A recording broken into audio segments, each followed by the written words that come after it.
Hoje, a nossa meditação é bastante atual, porém delicada. Na missa da manhã, uma pessoa no final chegou até mim e disse assim: obrigado pela terapia que fizemos em grupo hoje. Obviamente que a ideia da nossa homilia não é ser uma terapia.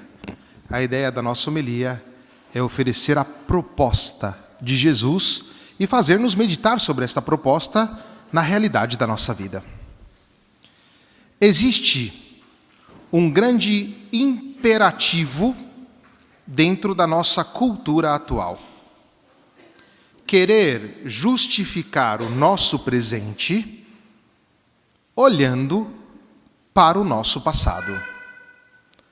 E muitas pessoas, sobretudo muitos psicólogos escutam isso, e atenção, não estou reduzindo a atividade psicológica, pelo contrário, é muito boa e recomendo a todos que procurem. Mas às vezes falta ao psicólogo o passo, que é Cristo quem dá. Mas qual que é o imperativo? A gente olha para o passado, justificando o nosso presente, justificando os nossos defeitos, justificando os nossos traumas, as nossas dificuldades. Ah, eu sou assim porque o meu pai fez isso comigo. Ah, eu sou assim porque eu sofri uma certa tortura, sofri um certo abuso quando eu era criança. Ah, eu sou assim porque eu perdi meu filho, perdi minha filha. E atenção, não estou diminuindo nada disso. Tudo isto tem uma dor, tá? Só que isto aqui não pode determinar a nossa vida. Porque a nossa vida presente, ela não está em direção ao passado, mas a nossa vida presente está em direção ao futuro. E é aqui onde a proposta cristã é muito bonita e muito atual. Enquanto se gasta muito tempo procurando terapias para a resolução do passado, aquilo que o Senhor nos propõe é olhar a nossa história a partir do seu olhar misericordioso. E aí nós vamos compreender que o tempo, ele poderá ser modificado. Modificamos o nosso futuro com um ato, uma promessa. Se nós prometemos algo, o nosso futuro está determinado. Então, se você propõe, sei lá, eu, nas próximas férias, vou passar as férias com você. Você determinou o seu futuro. Você fez uma promessa. E é obviamente que tem níveis de promessa, não? Existem promessas que envolvem toda a nossa vida. Então, quando eu decidi ser padre, eu sabia que isto era para toda a eternidade, não é só naquele dia. E toda a minha vida, daquele momento em diante, está determinada pelo livre sim que eu dei. Pelo livre sim que eu dei. Portanto, podemos determinar o futuro. Mas nós não vamos falar agora do futuro. Nós podemos modificar o passado. E qual que é a única possibilidade de modificação do passado? O perdão. Sobretudo quando nós erramos, ou alguma coisa aconteceu de grave, ou, sei lá, qualquer coisa que pode, ou quando alguém nos fez mal. Perdão de Deus quando nós erramos, o perdão de Deus que nos permite perdoar quem nos fez mal, e o olhar misericordioso de Deus que compreende que os fatos da nossa vida sempre têm algo para nos dizer. Portanto, o olhar para o passado, ele pode determinar o seu presente se você olhar para este passado de duas maneiras. A primeira maneira é: vou esquecer o meu passado. Não quero mais saber disso aqui. Como se nós dessemos um reset na vida, apertássemos o botão do delete e deletássemos tudo o que aconteceu. Não quero mais saber disso, quero esquecer disso. Quando nós tomamos esta posição de deletar e de resetar, nós vamos viver sempre assombrados, porque a memória do passado ela emerge. Ela vem de alguma forma ao nosso encontro. Mesmo se tivéssemos uma amnésia, nós ficaríamos meio que querendo descobrir aquilo que aconteceu no nosso passado. Basta pensar aí nas grandes séries que as pessoas perdem a memória, não? Tipo o seriado Ultimato Bourne, não? Jason Bourne. Ele fica tentando lembrar o passado dele de alguma forma, né? E aí tem várias séries que falam sobre isso. Então, esta tentativa de deletar o nosso passado, ela não é humana. E ela vai contra a nossa natureza, porque a memória faz parte de nós. Mas fica a pergunta, o que eu faço com esse passado? Porque já que eu não posso deletar, e de agora em diante eu não... de agora em diante... Não, o seu passado, ele vai de alguma forma aparecer. Então, essa tentativa de tentar esquecê-lo não é o caminho. Uma outra tentação que temos é colocar a sujeira debaixo do tapete. Já não é mais o querer esquecer. Eu sei que ele está ali, mas eu não vou ficar dando atenção para o meu passado. Uma hora ele vai aparecer. Nós sabemos que a sujeira debaixo do tapete, ela sempre vai ser descoberta, de uma hora ou outra.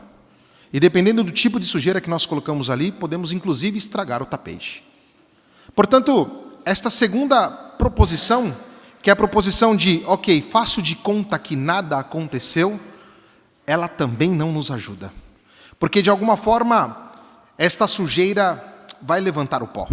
De alguma forma ela vai aparecer.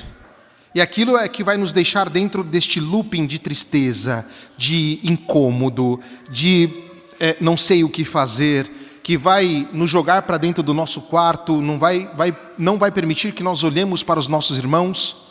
São duas posições que nós vemos de maneira muito comum. E uma terceira posição é de ficar do alto embaixo, dizendo, mas foi por causa disso. E aí quando a vida começa a ficar amarga, né? Por causa do meu pai e da minha mãe que eu me tornei essa pessoa aqui. É porque quando eu era criança eu sofri um trauma tal e agora eu sou esse tipo de pessoa aqui. E aí nós começamos a ficar justificando as coisas no passado. Aliás, justificar o presente no passado. Então são essas três coisas. Querer apagar o passado não dá. Querer fazer de conta que o passado não existe, também não dá. Querer ficar do alto, justificando o nosso presente a partir do nosso passado, também não funciona. Qual é a saída? Por incrível que pareça, é uma saída muito óbvia. É aquela de integrar o nosso passado na nossa vida. Eu olho o passado, os meus acontecimentos, positivos e negativos, em geral os negativos. Olho as escolhas erradas que eu fiz. Olho os pecados que eu cometi. Olho os acontecimentos não bons ou aqueles que me fizeram mal.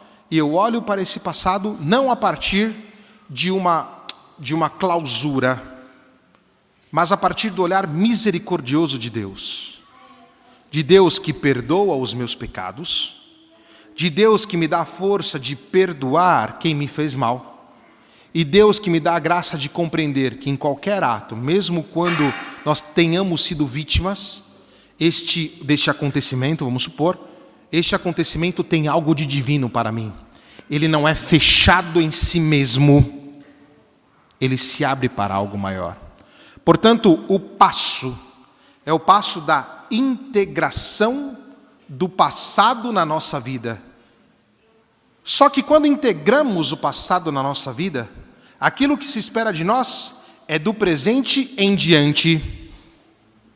E aí nós vamos ver na primeira leitura, muito bonita, que vai nos dizer assim: não relembreis coisas passadas.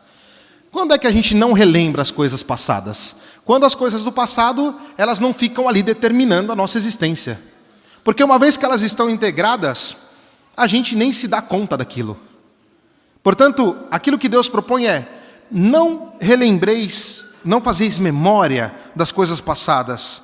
Não olhei para fatos antigos. Eis que eu farei coisas novas e que já estão surgindo. Quem vive de passado não consegue entender o novo. Quem vive reclamando das coisas que aconteceram, perde muitas graças, perde muita oportunidade. E perde uma oportunidade que é muito grande, que não fomos nós que escolhemos, mas uma oportunidade que nos foi dada. e que nos é dada pela graça de Deus, capaz de transformar a nossa vida, e aquilo que é terror para nós, uma vez integrados graças à sua misericórdia, se torna para nós fonte de vida, que é o que vai dizer depois na leitura. Pois abrirei uma estrada no deserto e farei correr rios na terra seca.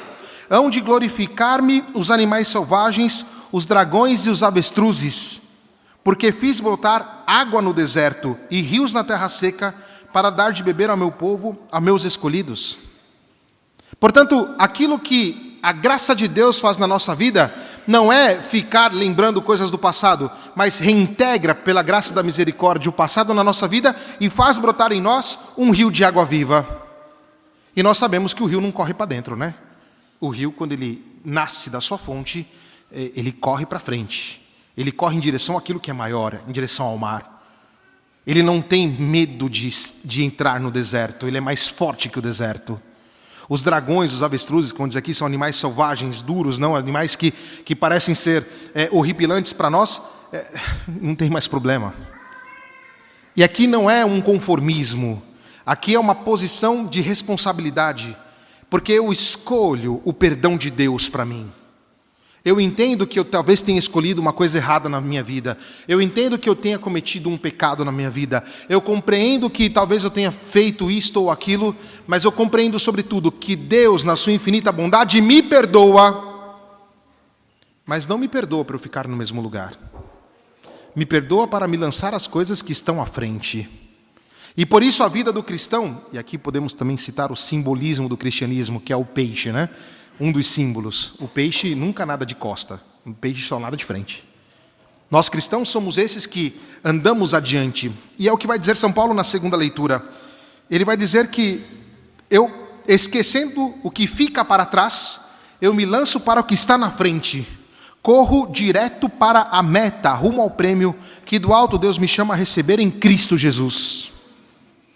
Aquilo que nos dá a possibilidade de sair da nossa vida enclausurada é o olhar misericordioso do Senhor, mas um olhar misericordioso que me dá uma capacidade de caminhar, de ir para frente. Que é exatamente o que aconteceu com a mulher adúltera no Evangelho. A mulher adúltera, ela permaneceu diante de Cristo, enquanto os seus acusadores pesados, porque tinham pedras nas mãos, que é em geral aquilo que nós temos na nossa vida, não? Quando a nossa vida não é integrada, estamos cheios de pedras na mão para julgar, xingar, falar mal do outro, culpar os outros pelas nossas coisas. Esses jogam as pedras no chão, mas eles não vão em direção a Cristo, eles vão embora. Aquilo que Cristo nos propõe é ir em direção a Ele. E este é o sentido. E Jesus Cristo dá uma diretriz para esta mulher: vai e não peques mais. O que Jesus Cristo aposta alto para nós. Ele acredita que nós, no encontro com Ele, podemos ir embora e não pecar mais. E de fato é este encontro com Cristo que transforma a nossa existência. É este encontro com Cristo que é capaz de nos deixar leves. É este encontro com Cristo que faz com que o meu passado integrado na minha vida me coloque os pés no presente, mas que me faça entender o futuro ao que eu sou chamado. E às vezes isso pode ser realmente duro. Ninguém aqui esconde que nós vivemos situações na nossa vida que tenham sido duras, fizemos escolhas que foram erradas, só que o olhar misericordioso de Deus me perdoa. E eu não posso deixar que essas coisas me determinem. Porque com responsabilidade eu assumo aquilo que me é dado por Deus, em Cristo. E quando eu assumo isto, assumo também as consequências disso. E a consequência daquilo que Cristo me dá não é nada mais do que a minha vida nova. E o desejo de felicidade que porto comigo dentro do meu coração, ele só será realizado no encontro com Jesus. E este encontro que abre para a minha vida uma perspectiva enorme. Esta mulher, Jesus Cristo não a chamou de adúltera. Ele simplesmente está dizendo para ela: vai e não peques mais, significa: filha, está tudo resolvido, vamos tocar o barco. Vamos para frente. Jesus Cristo não ficou fazendo discurso para ela, ó, você é uma pecadora sem vergonha, não sei o quê, quem mandou você fazer isso, ó, você vai para o inferno. Não, filha, você está arrependida? Vamos adiante. Vamos adiante, vamos. Não é o fato do que você cometeu, que foi um erro, que te determina. O que te determina é o encontro comigo, que é o que Jesus diz para mim e para você hoje. Os seus muitos anos de terapia, seus muitos anos de meditação, talvez encontrará um cardine, ou seja, uma saída aqui. Quando tivermos a graça de colocar a nossa vida na mão de Cristo. E entender que o perdão que Ele nos dá, que nós vamos celebrar agora, o perdão que Ele nos dá quando mata os nossos pecados, os nossos defeitos na cruz, é o que nos possibilita viver como ressuscitados. E a beleza do ser cristão é exatamente esta leveza. É o fato de saber que temos cruzes, mas é o fato de saber que não estamos sozinhos. É o fato de saber que, ok, o nosso passado é o nosso passado. Eu não vou apagá-lo. Ele está integrado na minha vida. Eu também não vou fingir que ele não existe. Eu assumo ele, mas dentro deste olhar misericordioso de Cristo. Com certeza, quase que invejamos esta mulher aqui, não? Imagina só que honra que ela teve. O pecado dela, grave, mas ela pôde olhar o olhar misericordioso de Jesus. Isto aqui muda a história. Isto aqui muda a minha e muda a sua história. O encontro com o Senhor é maior do que os nossos pecados e destrói os nossos pecados. O encontro com o Senhor nos faz homens e mulheres novos. Só de meditar neste encontro desta mulher, nós passaríamos a semana inteira agradecendo a Deus, porque nós hoje temos esta oportunidade de encontrar com Cristo. Porque nós hoje temos esta possibilidade de, com liberdade, escolher o que Cristo quer para mim e deixar de lado aquilo que eu acredito que determine a minha vida, que são os meus defeitos e os meus pecados. É um trabalho difícil? É óbvio que é difícil. Às vezes sabemos que somos pecadores mesmo, tem pecado que é quase de estimação. Mas se todos os dias, quando o pecado se apresentar, eu olhar para o olhar misericordioso de Jesus, eu consigo vencê-lo. Não porque eu sou bom, mas porque a graça de Cristo me acompanha. E a promessa dele, vai e não peques mais, é uma promessa que nos ajuda. Hoje eu estava vendo uns textos de uns amigos de Nova York, que eles fazem um encontro lá que se chama New York Encounters. E agora eu tenho que ver onde eu coloquei aqui. Achei, pronto. E estava conversando com algum deles esses dias, lá no Metropolitan. E neste ano o encontro falou: aqui começa uma vida nova. Que foi a proposição que eu utilizei no início da nossa homilia. Mas a perspectiva pelo qual começa a vida nova se baseia neste texto. Nós, homens e mulheres modernos, temos um relacionamento difícil com o passado. Dizem-nos que ele era cheio de injustiça e opressão, e que a tradição é uma camisa de força que restringe a nossa liberdade. Temos a tendência de pensar que tudo o que é antigo é, por padrão, obsoleto. Gostamos de reinventar ou reformular nossa persona, deixando para trás a história que a moldou. Em nome de um fruto melhor, corremos o risco de perder a memória do passado. Estamos pagando um preço por essa perda. Na escola, a educação é cada vez mais sobre garantir um emprego bem pago, em vez de despertar a curiosidade e transmitir uma herança comum. No trabalho, diferentes gerações parecem não compartilhar mais os mesmos ideais e têm dificuldade em se comunicar. Na vida social, ficamos com a nossa tribo online ou jogamos boliche sozinhos. A ignorância da história abre as portas para a manipulação dos poderosos. Acima de tudo, a falta de raízes gera um sentimento de precariedade. Ela enche o presente de ansiedade e esvazia o futuro da sua promessa. a esperança? O encontro com um grande amor nos dá um vislumbre, uma presença misteriosa, a beleza e o amor supremos, aquele de Deus que sempre esperamos. A consciência dessa presença, sua memória, pode curar o nosso relacionamento com o passado e dar razões para esperar e construir. Dentro dessa experiência, tudo o que você lembra é um fragmento do ser que surge do sepulcro, e os diferentes fragmentos reunidos se reorganizam em um design, que não é mais apenas uma promessa, mas uma promessa que já está sendo cumprida. Tudo o que é necessário é a nossa atenção. Acredito que esse texto é muito pertinente, porque este encontro com um amor que é Cristo, que nos perdoa, que nos coloca, nos restitui na totalidade da nossa vida e nos abre uma promessa, é que a nossa vida pode ser plena. Que Maria Santíssima nos ajude. Que assim seja. Amém.